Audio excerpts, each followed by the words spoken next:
Welcome, one and all. This is the first episode in a series of NBS and Ministry of Culture sponsored roleplay shows that highlight individual role players and the works that they have done. It is being recorded in an effort to inspire newcomers to roleplay to get involved and to provide advice for those who want to better their roleplay skills. So, our first guest today is Prydania. Hello. Who currently is known for his For the King to Valhalla roleplay, which is formally the longest running roleplay thread in the North Pacific, I believe. Yeah, since 2018, actually. So, continuously ongoing. Yeah, I think so. Which is really incredible. It speaks a lot to the dedication that you have for both that story and for roleplay as a whole. And we're really happy to see that you're still plugging away, making posts at it. But for those who aren't familiar... I actually just made a post yesterday. Yeah, I saw it. I literally just saw that post too. But I was going to say, because I actually still haven't read that latest post, and I'm sure a lot of people haven't, caught up with the story as a whole. Could you give us an introduction to what the roleplay is about for people who wouldn't know or haven't read any of the posts yet? So the first thing I'd say is that catching up is kind of an interesting thing for this because it's non-linear. The story takes place... It's supposed to take place over a 15-year period, although I've kind of gone a bit ahead and even a bit behind in that period. So it takes place over a big chunk of time, large chunk of time. And I didn't want to get bogged down in being intimidated about writing this linear thing, so I just said, I have this broad story in my head. I'm going to write bits of it when I am inspired. So... you jump in and, the timeline kind of bops all over the place, but I do have everything date stamped. So when you start reading it, you still do have a sense of when everything happens. But broadly, what it is about is the Prydanian Civil War. The Prydanian Civil War went on from 2002 to 2017, so there's your 15-year period. And it was waged between the Syndicalist Republic of Prydania and a group of anti-syndicalist militias led by the Front of National Unity, which was royalist in its makeup. So it's basically a royalist versus syndicalist civil war that starts in 2002 with the syndicalist coup and ends in 2017 with a royalist victory. So that's your beginning and your end point, and everything else just sort of fills in, because what happened was I started my RP. I started RPing in TNP in Eris with a thread called Over the Hills and Back, which takes place with the main character from For the King to Valhalla, Tobias. He's crowned as the new king of Prydania. And that took place in 2017. And so I started my RP at the end of the conflict. It's over. And then I focused for a while on, RPing the aftermath and the country building itself back up from that. But I decided to do For the King to Valhalla as a way to explore that backstory in a way that wasn't so limiting, where I would have to, go in this very linear, snail's pace sort of way. I decided I would just, make posts as I was inspired to make them over that 15-year period. So that's sort of what For the King to Valhalla is. Could you tell us a little bit about Prydania as a whole, for those who don't know? Sort of what the whole thing is about, what the nation is? So Prydania is a Nordic-based nation. It was founded by Vikings from Andrin, which is another RP nation on Eris, controlled by Andy. And these Vikings settled in what is now Prydania and eventually kind of took over from the native population called the Bayardi, eventually forming the Kingdom of Prydania in the 1000s. And over time, the country has evolved as countries do. But one of the things that I wanted to really explore with it was that there are historical tension points, and the Prydanian Civil War that occurs from 2002 to 2017 is really the boiling over of a lot of social and political issues that had been brewing underneath the surface in Prydania for a number of decades, if not centuries. A lot of stuff that had kind of been unaddressed or not really dealt with, and all these tensions sort of boil up and kind of explode into this period of intense violence. The story, I mean, if I really wanted to get lost in the reeds here, like, the story of For the King to Valhalla could actually starts, long before then. I'm doing posts right now set in the 1980s as an example to kind of lay the foundation. So it kind of really even starts then and builds up to 2002. But it's a country that is a mostly rural agricultural nation, a nation descended from Vikings. That's its cultural touchstone, and it is in my mind, it's broadly a good country full of good people, but there are just sort of issues, right, that have never properly been dealt with, and this is kind of the result of all of that. All right, so I'm going to ask the next question. And my question is, one of the fun and interesting aspects of RP is how the nation and its lore changes and evolves over time. So back before the King to Valhalla, how has your vision for it changed, especially since it's been such a long-running RP on the scale of years? Prydania has... I'd say it's changed a lot in my mind. Just even the process of putting kind of abstract thoughts down onto paper. An example I can give is the part of the story, right, where basically Tobias, again, who is the main character, and just for the sake of clarity, Tobias is the nephew of Anders III, who was the king of Prydania when all this stuff went down. And when Tobias is when he is kind of whisked away, saved from syndicalist revolutionaries, in my mind, it was a very different scene. It was a more action-packed scene.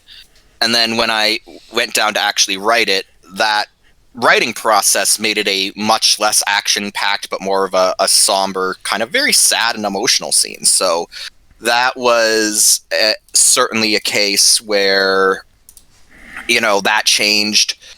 Broadly, in terms of more from an out-of-character perspective, Prydania has, I'd say, gotten far more fleshed out just as I sort of explore this. A lot of the stuff that I really hadn't thought of before kind of got filled out. It's kind of an interesting thing because I feel something that a lot of RPers do when they first get into RP is one of the first things they do is they make a map. And here's a map, here's my country, here are the cities. And I did that. I did that with Prydania. And what this has been fun is a lot of these stories take place in these kind of small fishing villages or these small coastal towns or these small inland towns. And, forcing myself to write these parts forces me to flesh them out and actually give them character, which in turn informs the nation of the character of the nation as a whole. So it's been a really interesting process because a lot of, I'd say, of what Prydania is today has been inspired by For the King to Valhalla. It's been inspired by me actually having to give this country a character by fleshing out its countryside. So yeah, anything? Yeah, that's pretty much it. I had a question. Now I forget what it Yes. was. Oh. Damn it! I was like gonna ask this. Ugh. Heighten, if you've got another one, go for it. All right, I'll just ask the next question then. What kinds of unique challenges have you faced in RPing and world building Prydania? I'd say that one of the biggest challenges with Prydania is, it's I have the answer for this. It's on the tip of my tongue. I'm just trying to think of the best way to say it. It's creating a nation of people, and that sounds really obvious, or maybe even a bit confusing. But one of the things that I feel a lot of new RPers kind of don't understand, or a trap that they fall into, is they tend to ascribe a certain ideology to a nation as a whole. They'll say like, oh, such and such a nation is, very conservative, or such and such a nation is, revolutionary communist, or is this, or is that, or, whatever. And I mean, yeah, sure, broadly you can say these things, but nations aren't monoliths. Nations are collections of people, and collections of people have a variety of different beliefs, of political opinions, of, a variety of values. And writing for the King to Valhalla has been a good reminder for that, because I kind of, I want Prydania to not be a nation that you can peg on a political compass map. I don't want you to be able to do that with Prydania. I want Prydania to feel like, there are a variety of belief systems and values and what have you in the country. And the Civil War is a really good way to explore that, because the Civil War is essentially a conflict over ideology and a conflict over beliefs. And so even within each side, right, a good example of that would be the character of Caleb Stahl. Caleb Stahl is at the beginning, he is a syndicalist intelligence operative who is tasked with tracking down Tobias, who is the only surviving member of the royal family after the rest of them were executed. And at the start of this thing in 2002, Tobias is only 7 years old. So Caleb, even though he is a syndicalist, he is very unsure about whether or not he wants to kill a 7-year-old child. And he is convinced to take up this assignment and to try to do it because he sees it as a necessary evil. And over time, his story kind of evolves to the point where he starts to believe that maybe these moral compromises aren't, what's best. And so you get cases where within the syndicalist side, as an example, you have it's not all evil. The syndicalists are very much the antagonists of the story, and there are very bad syndicalist characters, but then you have people who are, it's just, for whatever reason, this is where their beliefs put them, and it puts them into conflict with, other people who share their beliefs. Conversely, on the royalist side, who are very much the protagonists of the story, broadly, I would say, they're presented as good people, but then you have someone like Ronnie Frost, who is a pro-royalist pirate who, flat out executes POWs, without even so much as a hearing or a trial. That's a bad thing. You're not supposed to find that you're not supposed to find that in a positive way. You're supposed to find that kind of horrific. And he's on the side of the good guys, but that's sort of the point. Prydania isn't a nation where everyone is monolithic, and not even individual sides in this conflict are monolithic. There are always going to be shades of gray, and there's always going to be shades of opinion and values, even within the same block of people within a conflict. And keeping that in mind, and trying to make sure that is reflected whenever I write something, where it's appropriate, is probably the big challenge. I think that's one of the things that makes you a really good role play writer as well, is that as you've just been explaining, you've got a way of making your role plays not just black and white, but giving the characters a bit of nuance and complexity that makes it a lot more interesting to read. Oh, thank you. So the question I have to follow up on that, though, is how many different characters are you tracking over the course of the role play? Um, and how would do you think that's a reasonable number for someone to play around with or aspire to? So, okay, so there is actually a link on the forum that is the For the King to Valhalla out of character thread, and it's got links to all of the posts, and it's even got a track listing. Every post For the King to Valhalla has a song attached to it, which is a neat little feature that I'm actually happy to see has caught on in Eris. I'm very happy about that. But the point is that if you go to this thread, one other part of this out of character thread is, a rundown of 6 characters. When I started it, I thought I'd mostly be tracking 6 characters.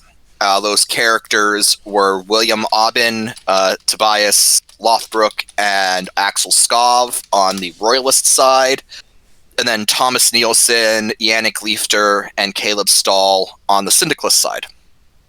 And those 6 are certainly, followed through all of this. But as I started writing, more characters started popping up. Stig Eidervig has become a big character who I didn't necessarily intend to, but he kind of just became one. Rurik Oxnell and his cousins, Mark Thor and Addy, are also involved. And then, even though For the King to Valhalla is primarily a solo project, I do have it in that out-of-character thread that, if people have ideas for it and want to collaborate with me on it, they can, they are free to come to me and talk to me and we can work stuff out. So far, the people who have done that are Zen, Kyle, and Ark, and, their contributions to the thread have been really good.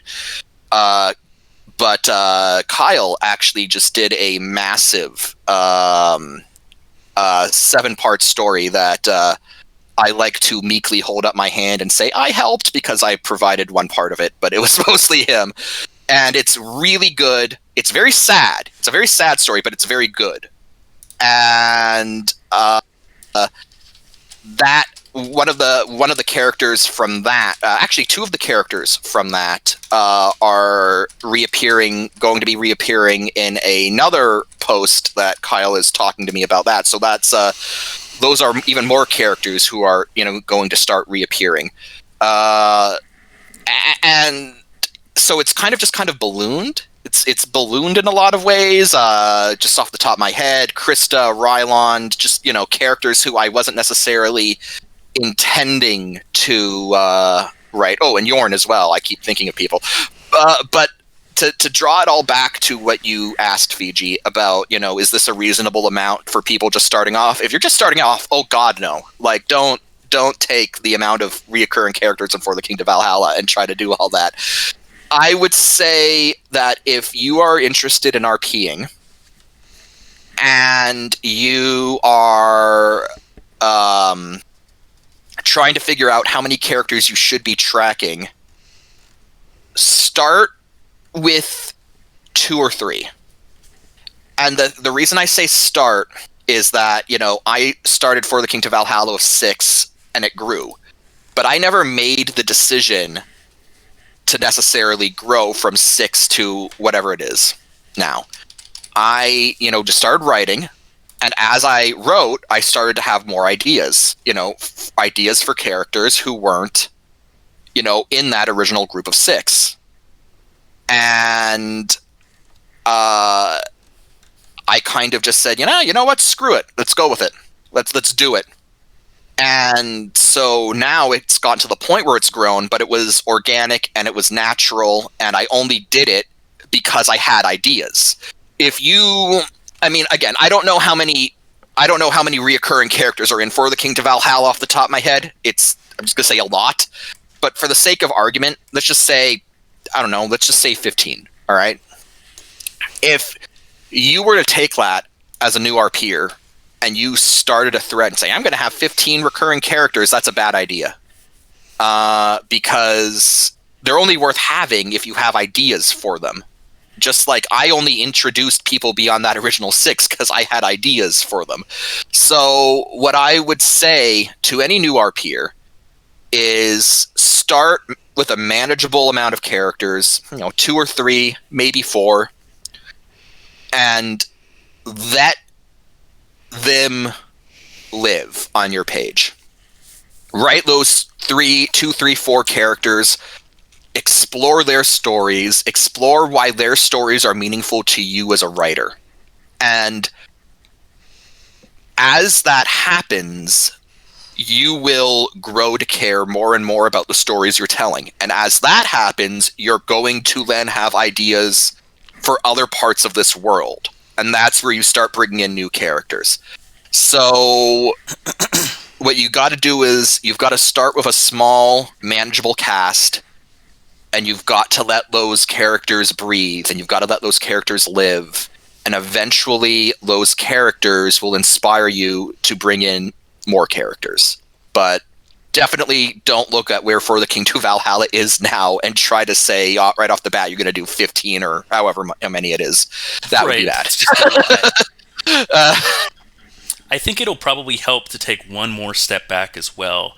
How did you get the idea to do this role play to begin with? Like, did you already have each of these characters and you wanted to sort of explore their story, or did you have like a conflict? You mentioned the Civil War. Did you sort of just come up with that on the fly as like this is a great idea to role play, or was it like you knew based on problems that was in your nation that this was, it was coming, let's make a thing out of it? Well, I've always... So, I was actually inspired by a piece of music, actually, which ironically has not yet... The For the King to Valhalla track listing is up to like 97 songs, I think. Yeah, I saw it. It was 98. 98, and the song that inspired it actually hasn't shown up yet. But it's called Europa. And Europa kind of is this rock ballad that goes through various conflicts in European history. And for the Russian Civil War, it talks about from chivalry to civil war. It talks about basically from chivalric orders to Bolshevik revolutionaries, chivalry to civil war, feudalism to civil war. And I really kind of that was the starting point for everything, and I kind of built it out from there. The whole thing with Prydania was that I created Prydania back in 2014. I had already been RPing for a number of years, and Prydania was my way to create a nation that I had more creative freedom, because my last nation before that was basically a Great Britain proxy. And I wanted a nation that was going to give me more freedom to do what I wanted, where I didn't feel beholden to just sticking to the United Kingdom. And as I was sort of fleshing out the story, I had the idea that there would be this conflict. There would be this deep, violent conflict that erupted from, long ignored or long festering societal and economic problems, societal, economic inequalities, religious tensions to a degree, the conflicts between the industrialized urban portions and the rural countryside, these kind of cultural, socio-economic issues that were festering. And I really liked that idea, and I decided I'm gonna build this out, and I'm gonna see where I go. This was actually all done in my old region of Taijatu, and I decided to start my RP with Prydania in Taijatu in the year 1984 with a fascist takeover of the country. And I got a decent ways into that before Taijatu RP died, as it was wont to do. And then I came here, and I decided, okay, I'm going to do Prydania, but I don't want to retread the last thing I did. So what I did was I fast forwarded it, and I said, I'm going to start my RP at the end of the Civil War, and I'm going to RP everything else afterwards, how the country recovers from it. And I did that, but I really wanted to write about the Civil War. I really wanted to write about this conflict, this fundamental conflict, which was the inspiration for everything else. I wanted to write about it. So I took inspiration from Syl Dorset's Salayan short stories, the idea of non-sequential, non-linear story bits, and I said, I'm going to take that format and I'm just going to write bits from the Prydanian Civil War as I think of them.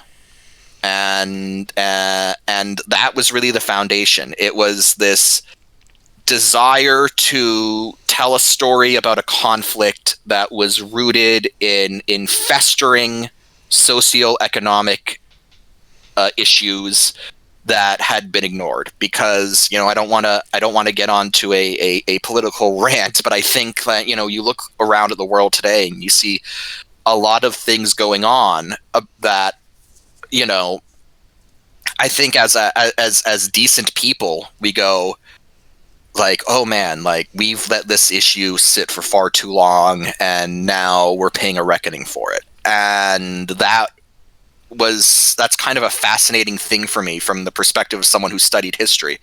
So I wanted to tell a story about, these deep underlying issues that kind of just eventually bubble up and explode. And going back to the whole Shades of Grey thing, like, in the story, Toby is the main protagonist. Tobias is the main protagonist.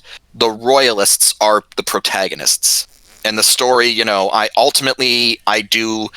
does fall down on, the Syndicalists are bad. They're doing bad stuff. They need to be stopped. But the Royalist side, the last king who was deposed by the Syndicalists, Anders, was very much a fascist.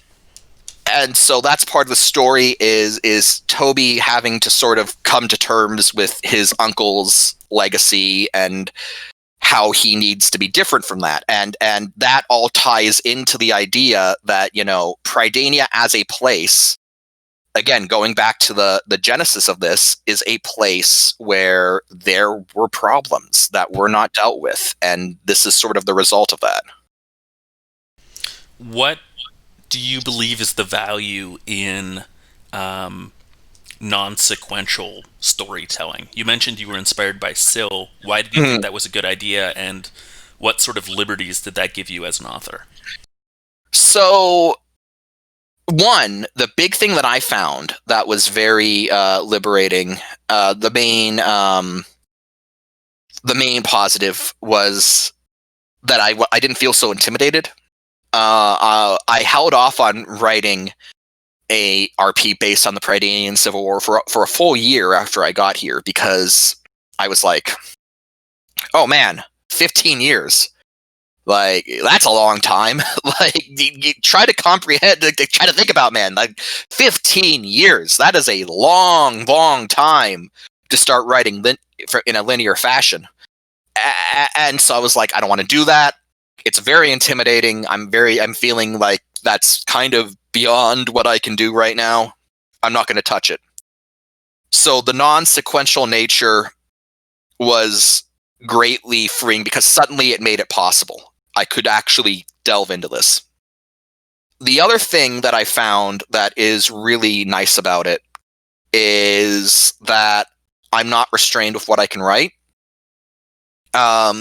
There are various parts of the Prydanian Civil War. There are various different elements. Part of it follows Toby. I'd say most of it probably does. He's the main character. Most of it follows Toby. Some of it follows Axel Skov. Some of it follows William Aubin. Some of it follows, Caleb. Some of it follows all these different characters. And then you've got stuff that, is sort of central to the conflict. You've got stuff that's just sort of happening off on the side. You've got stuff that takes place beforehand that deals with, Toby's parents and the political situation pre-Civil War. It's a very fractured kind of setup. And the thing is that it's very mood-based. Some days I wake up and I'm like, you know what? I really want to write about this. The next day I might be, I really want to write about that.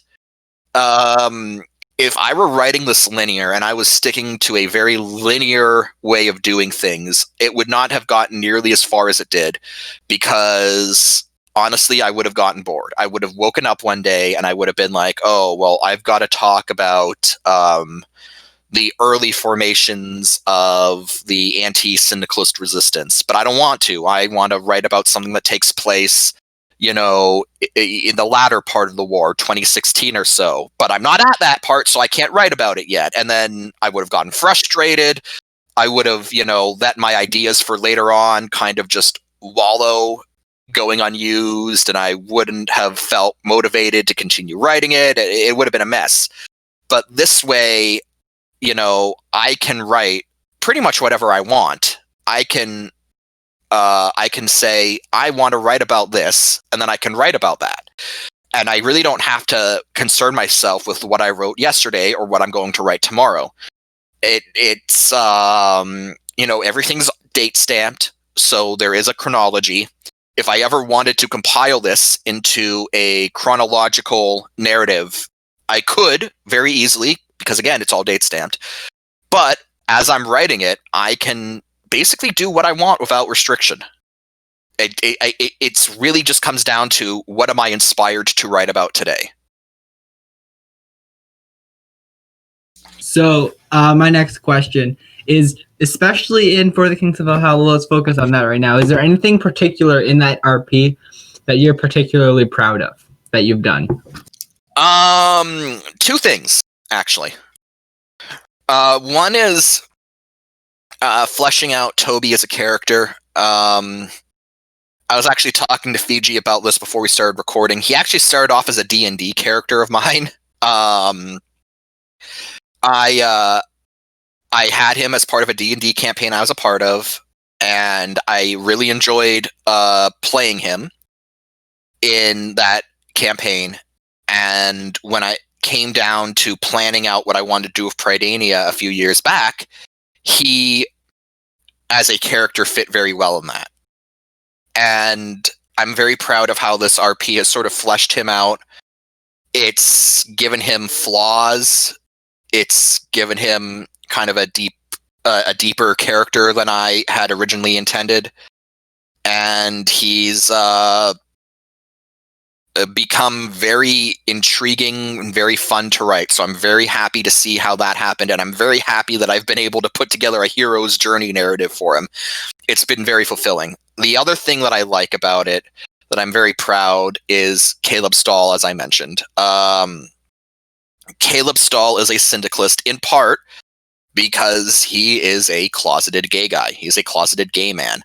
And in the pre-syndicalist period of fascist Prydania, he was very much a persecuted minority, and he became a syndicalist because, simply put, he wanted a better life for himself, and he saw this as he saw this movement, that was striving to end, this injustice, and saw it as a good thing, and he joined and he believed in it. And in time, that movement, that revolutionary movement that he threw his lot in with, grew to be dangerous. It grew to make moral compromises that weighed on him more and more, and he had to reckon with that and try to reconcile his past with what he saw was happening in the present. And there's one post in particular that I'm very, very proud of, where which kind of explores why he's done everything that he's done, from joining the syndicalists up to when he finally decides to leave that side because they've just gone too far and he needs to walk away.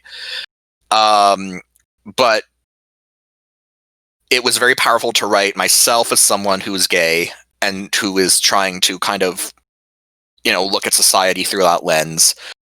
And even beyond just my own personal perspective, I'm very proud of how I wrote that, because he ends up on the wrong side, but he has all the right reasons in the world for doing so. And, if everyone on the syndicalist side were as noble as he was, then it would have probably been the right side.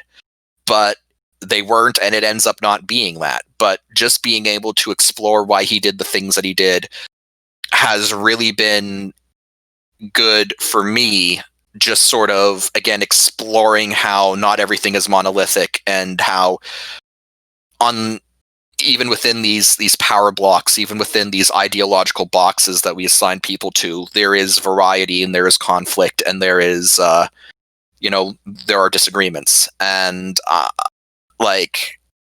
I can't really express how fulfilling it was to kind of tell Stahl's story. So I'd say those are probably the two things I'm most proud of. One question I had about about the previous question, actually, which was when we were talking about the non-sequential way that you wrote the story. I was wondering, did you map out how you wanted it to start, how you wanted it to end, what big events there were along the way? Did you have a framework or an outline for the whole story before you started writing it, or did you sort of work that out as it went? So the only things that I had planned out were the Syndicalists' coup in 2002, execute most of the royal family. Axel Skov escapes with Toby. Anti-Syndicalist resistance fights a prolonged campaign of guerrilla warfare, eventually erupts into full-scale civil war. Royalists win in 2017. Those were the only parts of the narrative that I had set in stone. Everything else got filled in. Everything else got world built kind of as I needed it. So stuff like the Herring of Haddon, stuff like the rise of the fascists pre-syndicalist takeover, rise of the syndicalists themselves, even the idea that Toby's father, Prince Robert, and the syndicalist leader Thomas Nielsen were once friends at one point. All of that came later as I was writing it, because writing the other parts inspired me to kind of fill in the rest of it, which I think is a really good lesson for new writers, which is you don't necessarily need this long, detailed game plan. In fact, if you have a long, detailed game plan, you're probably going to find yourself restrained by it, and you're going to find that you have no real freedom to deviate from it if you get new ideas. So by starting with just a vague outline and filling in the necessary parts, and then working outward, I found that was really helpful too, because writing the earlier parts raised questions in my mind that inspired later parts.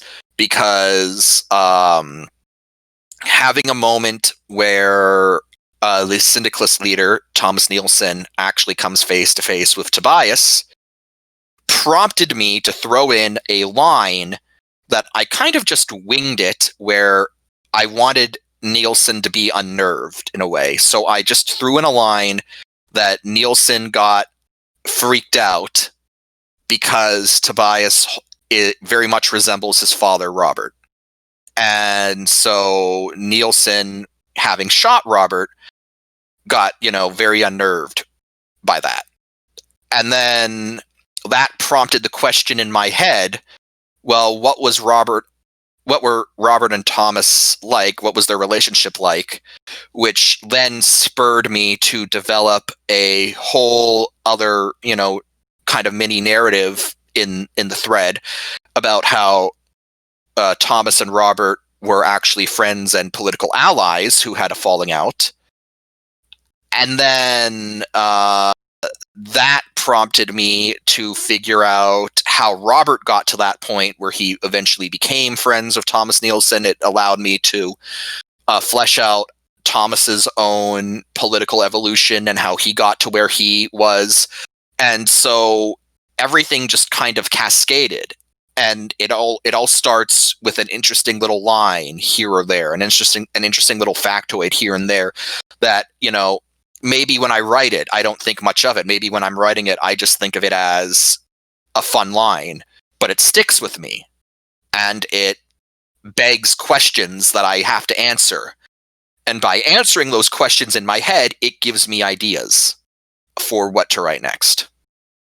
So, when you first published the first post in the RP on June 19th, 2018, could you have imagined that it would go on for so long and that it would catch on in the community as much as it has? Honestly, no. I didn't think it would. I did it because I had an idea, and I figured I'll put it out there, and I'll just keep writing as long as I have ideas. That was another great thing about it, about the non-linear nature, is that there is no necessarily endpoint.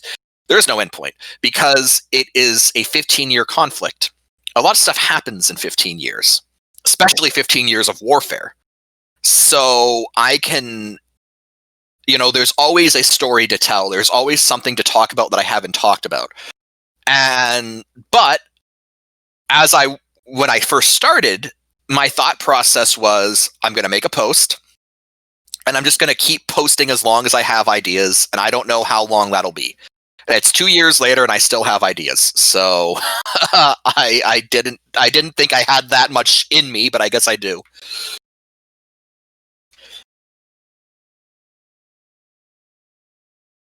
Doing a solo RP, I mean, you have over time collaborated with a couple of people along the way, as you mentioned, Yes. but a primarily solo RP is a pretty unique thing in roleplay, at least by my experience. Yeah. What lessons do you think you've learned over the course of this journey, and how have you grown as a role player and storyteller as a result? So the thing that I tell people who get involved in Eris, RP in general, actually, is that in a good environment, in a good RP environment, RP is collaborative, creative writing, and nothing exists in a vacuum, and everything influences everything else. So, For the King to Valhalla is, again, I've had some excellent collaborators on a few things, but yeah, it is mostly solo. And but what I've learned from that is, as I've said earlier, it's helped me get a better conception of what Prydania is as a country. And it's helped me get a better perception of what these characters are like, because none of these characters in For the King to Valhalla, you know, well, some of them are dead, but a lot of them survive in the quote-unquote present of Eris RP. And so if I'm doing a separate thread that's not solo, and I'm doing a thread with other people, and I have the character of Stig Eidervig show up, I've written a lot about Stig Eidervig in For the King to Valhalla. So I have a pretty good idea of what his past is like, what he's gone through, kind of everything, what his hopes and dreams are, what he wants to accomplish, the stuff that's affected him. So when I write that, present day collaborative RP thread that I'm working on with other people, and I have Stig show up, I have a very good idea of where Stig's coming from. And I guess that is the value that I would say exists in solo RP, and I think that is the best way to answer your question, because if you're just going to tell solo stories, that's not very interactive, that's not very collaborative. But if you are engaged in a wider RP community and you're getting involved in different threads and you're getting involved with different people and different stories and you're writing with them, then having solo RPs like this are tremendously helpful to you as an author because it allows you to fully visualize parts of your character's past. People always say, I hear this a lot. I hear this a lot from writers, be they our peers or be they, you know, students of mine who are writers who want to start writing as a hobby. They say, "Oh, I have this character all mapped out in my head." You know what? Maybe they do have that character mapped out all the way in their head, but there's a very big difference between something that's conceptual in your own mind and actually putting something down on paper where you've written it out, you've fleshed it out, you've put it in front of a community, and you've gotten their feedback on it. That is very different than just having a nebulous idea in your head. So the value here is that by engaging in solo RPs, you're able to get your characters, and not just your characters, but your world out there. And you can flesh out your world to the point that when you do work with other people, you can refer to that solo stuff and you can go, okay, I know what this character's all about. I know how they would react to this, that, or the other thing. And that is, I think that is invaluable because people don't exist as cutouts in the present. You know, people are complex. People have histories. So when you're writing a character, it helps to have a backlog of historical data or, you know, historical narrative that you can draw on for characterization. So for people who are intrigued by the story that you've just told about For the King to Valhalla and also the broader Eris world, what would you recommend they do once they join, and how should they sort of become more immersed in the community? I would say, going back to my statement that this is collaborative creative writing, I would say that find a character. And people, I think people tend to trip themselves up when they talk about RP, when they talk about nation states RP particularly, because you're RPing as a nation, and you know that's a nation is a very big thing. As we've talked about, a nation is a collection of people. A nation is a government. A government is a collection of people. It's all very top heavy, and people get tripped up, and they tend to just resort to writing correspondence or declarations or whatever. And no, it's not that. So I would say to anyone who's interested in Eris in particular, join with a character and a story. I'll be you know, very blunt here. Like Prydania as a nation is far more than just Tobias and his story.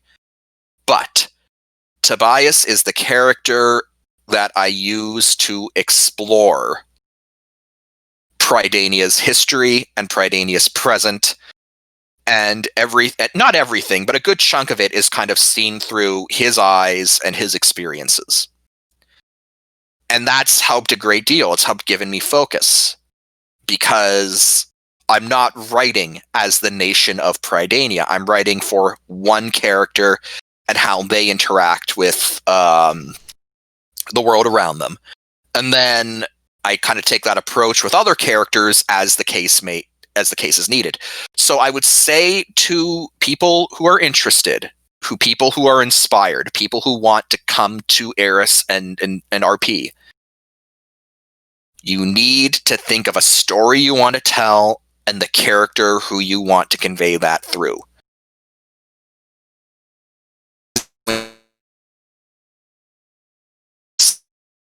It's going to. Hey, Pry, you just broke up for me there for a second. Could you repeat just like the last two sentences? Yeah. So I say that the thing. Oh, sorry, it's not better. Internet just went boom. Hello? Hello? Hello? Heighton, do you have the same problem? I have the same problem, yeah. Hello? Try leaving and joining again. Hello? He just like went through a tunnel. Yeah. Hello? We can't hear you now at all. Can't hear a word. Well, I mean, we were about to wrap it up, actually. I was just telling Heighton he could ask his final question or something. So it wasn't a question. I was going to say something before you wrap it up, so. Hello? Hello? There we go. Yeah, sorry, my internet just spiked, but everything seems to be back. Okay, so just repeat like the last 2 sentences after you need to have a character. All right. You need to have a character and you need to have the story that character goes through, because that's going to give you focus. It's going to give you an engine to move things forward. Don't think about how you're going to RP a nation. Think about how you're going to RP a nation through the point of view of a character. And that character doesn't even necessarily have to be a head of state. It could be a general, it could be a bureaucrat, it could be just some schmuck on the street, doesn't matter. But you need to have a character who you are interested in writing about, whose story interests you, and if you have a story that's interesting to you that you want to tell, then it's going to inspire other people. So don't think big, think small, which sounds very funny because we're talking about national RP.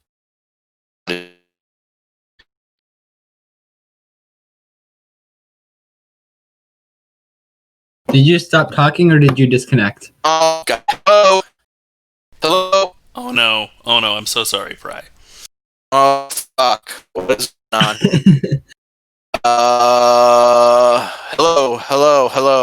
Hello. It's shaky at best, but it is Yeah. slightly better. We were just going to wrap it up anyway, so if there's anything else you want to add before we wrap it up. Yeah, I'd say, as you know, we've talked about, I've worked on this thing for 2 years. People who have read it seem to enjoy it, so I would say to anyone out there who is interested, give it a read. Let me know what you think. And if you get inspired by it to do something in Eris, I would just say, again, find a story that you want to tell, find a story that interests you, find a character that interests you, and explore their world. And again, I'd say, both as someone who is interested in RP myself and as, lead TNP RP mod, if you have any questions, send me a DM, and I'll be happy to answer them. And before I hand it off to Fiji to wrap it up, I'd just like to firstly say thank you, Pry, for coming on to talk about your RP today. And secondly, thank you on behalf of the whole community for providing us with some excellent pieces of writing during what's been a very difficult few months. Oh, thank you so much. And before I get back to Fiji and wrap this up, I do just want to point out again to Zen, to Kyle, and to Ark, who have all written collaborative pieces in For the Kingdom of Valhalla. Thank you so much for everything that you guys have done. I'm beyond touched that you guys were inspired by what I wrote to write something in that world. And God damn it, Kyle, your sea of tears still makes me cry. So thank you, all of you. It was an honor. I don't think I can top that performance right there, so... Thank you, everyone, for listening. This has been the first episode of an NBS series highlighting the efforts of individual role players. We hope this has encouraged you, inspired you, and motivated you to become more interested or to start role-playing yourself. Thanks so much for coming, and we'll see you next time. Bye.